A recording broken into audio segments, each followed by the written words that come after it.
بسم اللہ الرحمن الرحیم۔ السلام علیکم اسٹوڈنٹس، امید ہے کہ آپ سب خیریت سے ہوں گے۔ آج ہم اپنے سبق کے اگلے عنوان کا آغاز کرتے ہیں۔ ہمارے سبق کے اگلا ٹاپک جو ہے وہ یہ ہے کہ برصغیر کے مسلمانوں کی مذہبی، ثقافتی، سماجی، معاشی محرومی کے حوالے سے دو قومی نظریے کی ہم نے ابتدا اور ارتقاء کی وضاحت دیکھنی ہے۔ ابتدا اور ارتقاء میں کیا فرق ہے؟ ابتدا ہے کسی کام کا شروع ہو جانا اور ارتقاء ہے اس کام کے شروع ہونے سے بھی پہلے کا عمل۔ جیسے ہم دیکھتے ہیں کہ صبح کی روشنی ہونے سے پہلے سورج کی سرخی آسمان پر نمودار ہوتی ہے، جسے ہم صبح صادق یا ڈان کہتے ہیں، اور جب سورج پوری طرح طلوع ہو جاتا ہے تو ہم کہتے ہیں کہ صبح شروع ہو گئی ہے۔ سورج کی سرخی کا نمودار ہونا ہی صبح کا ارتقاء ہے، اور صبح کا شروع ہو جانا صبح کی یا دن کے شروع ہونے کی ابتدا ہے۔ آج ہم نے یہی دیکھنا ہے کہ دو قومی نظریے کیا ارتقاء اور ابتدا کیا ہے۔ دو قومی نظریے سے مراد یہ ہے کہ برصغیر پاک و ہند میں صرف ایک ہی قوم آباد نہیں تھی، بلکہ یہاں کئی قومیں آباد ہیں، جن میں دو بڑی قومیں ہیں، ایک ہندو اور دوسری مسلمان، اور یہ دو قومیں صدیوں تک اکٹھی رہنے کے باوجود بھی آپس میں گھل مل نہ سکیں، ایک نہ ہو سکیں، اور یہ وجہ ہوئی کہ مسلمان اپنی الگ پہچان رکھنے کی بنا پر ایک الگ قوم کہلائے، کیونکہ وہ ہندوؤں سے ہر طرح الگ تھے، بلکہ مذہب وہ ایک دوسرے کی ضد تھے کہ مسلمان ایک اللہ کو مانتے ہیں اور وہ کئی دیوتاؤں اور بتوں کو پوجتے ہیں۔ مسلمان مساوات، برابری کا تصور رکھتے ہیں اور سب انسانوں کو برابر سمجھتے ہیں، جبکہ ہندو ذات پات کو لے کر چلتے ہیں اور سب کو برابر نہیں سمجھتے۔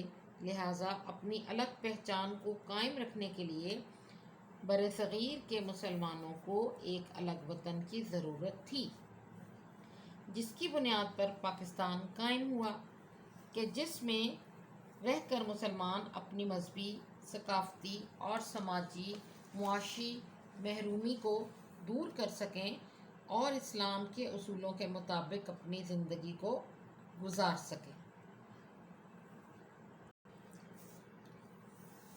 اب اس کی ابتدا دیکھتے ہیں کہ سپہ سالار برصغیر میں دو قومی نظریے کی ابتدا 712 میں ہوئی، جو کہ ایک محمد بن قاسم کی آمد، جو ایک سپہ سالار تھے، انہوں نے کی۔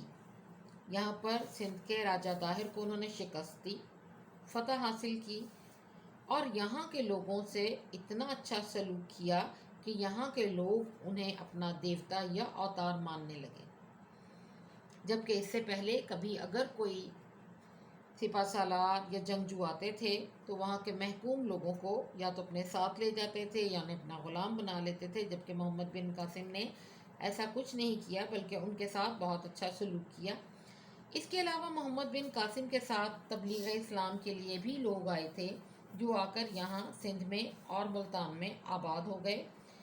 ان کے اچھے رویے سے، ان کے اچھے حسن سلوک سے یہاں کے لوگ ان کے گرویدہ ہو گئے اور یہاں پر دین اسلام پھیلنا شروع ہو گیا، اور یوں محمد بن قاسم کے 712 میں یہاں پہ آنے سے دین اسلام کی ابتدا ہوئی۔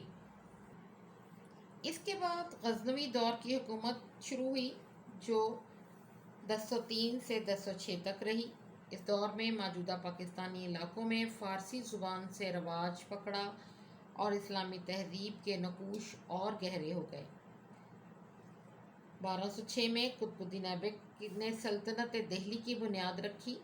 سلطنت دہلی کا دور حکومت 1226 تک رہا، جس میں خاندان غلامہ، خاندان خلجی، خاندان تغلق، سادات اور لودھی خاندان، ان سب نے حکومت کی، اور یہ تمام کے تمام مسلمان خاندان تھے۔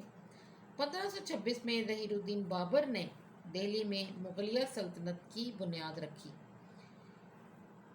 جو 1857 یا 1857 تک قائم رہی۔ مغلیہ دور حکومت میں بابر، ہمایوں اکبر، جہانگیر، شاہ جہاں اور اورنگزیب مشہور حکمران ہیں۔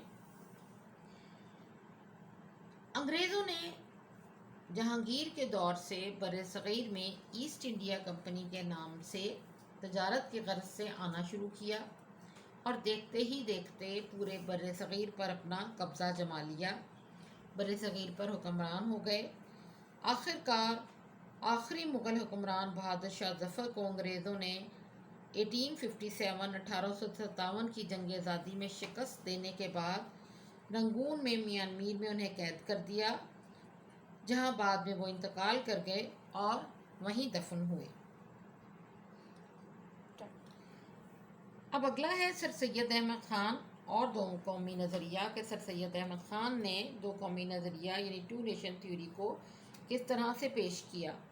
سر سید احمد خان 1817 میں پیدا ہوئے اور 1898 میں ان کا انتقال ہوا۔ 1857 کی جنگ آزادی میں ہندوؤں اور مسلمانوں نے مل کر لڑی اور یہ آزادی کی جنگ تھی انگریزوں کے خلاف، لیکن اس جنگ کی ناکامی کے بعد ہندو مصلحتاً انگریزوں کے قریب ہو گئے، کیونکہ انہیں اب پتہ چل گیا تھا کہ یہ جنگ آزادی وہ ہار چکے ہیں اور اس کے سوا کوئی چارہ نہیں کہ وہ انگریزوں سے گٹھ جوڑ کر لیں، اور انگریزوں نے اس جنگ کا ذمہ دار مسلمانوں کو ٹھہرایا، کیونکہ انہوں نے یہاں کی حکومت بھی مسلمانوں سے ہی چھینی تھی۔ ابتدا میں تو سر سید اس بات کے حامی تھے کہ متحد قومیت کے ہی رہے، لیکن اس جنگ میں ہندوؤں کو انگریزوں کے قریب ہوتا دیکھ کر وہ یہ بات سمجھ گئے کہ ہندو کبھی بھی مسلمانوں کے دوست نہیں ہو سکتے اور نہ ہی اس کے خیر خواہ ہو سکتے ہیں۔ لہٰذا 1867 میں بنارس میں جب اردو اور ہندی تنازع کھڑا ہو گیا، مسلمان یہ چاہتے تھے کہ اردو قومی زبان ہو، جبکہ ہندوؤں نے ہندی کو قومی زبان دینے کا درجہ دینے پر اصرار کیا۔ اب اس جھگڑے کے موقع پر آپ سر سید احمد خان نے یہ واضح طور پر اعلان کر دیا کہ یہ دونوں قومیں الگ الگ ہیں، یہ کبھی بھی ایک نہیں ہو سکتی۔ اس کے بعد انہوں نے مسلمانوں کی تعلیمی اور سیاسی میدان میں ترقی کے لیے جدوجہد شروع کر دی، اور اسی سلسلے میں آپ نے ایم اے کالج، اسکول اور کالج کا قیام کیا۔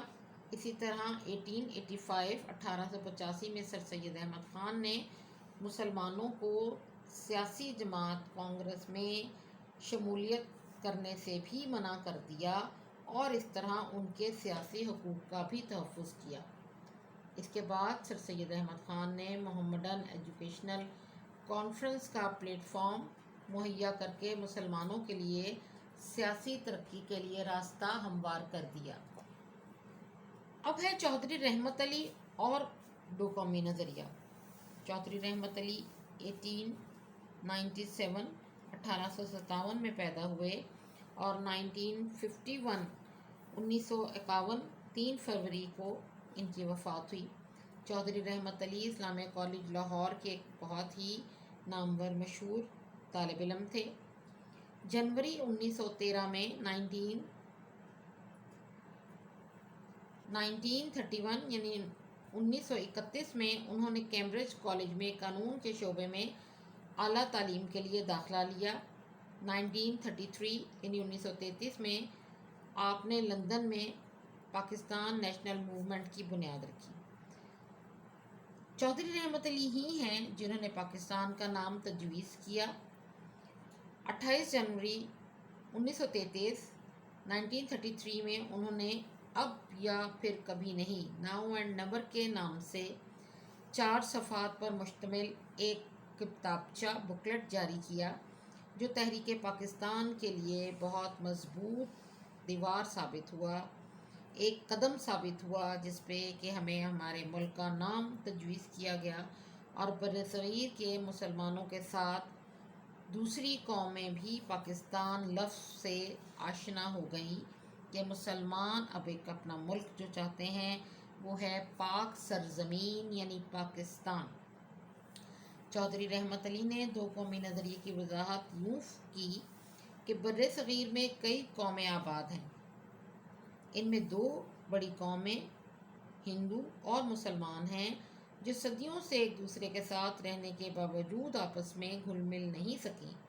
ان کے بنیادی اصول اور رہن سہن کے طریقے ایک دوسرے سے اس قدر مختلف ہیں کہ سینکڑوں برس کی ہمسائیگی اور حکومت کے زیر سایہ رہنے کے باوجود بھی ان میں مشترکہ قومیت کا کوئی بھی تصور پیدا نہیں ہو سکا۔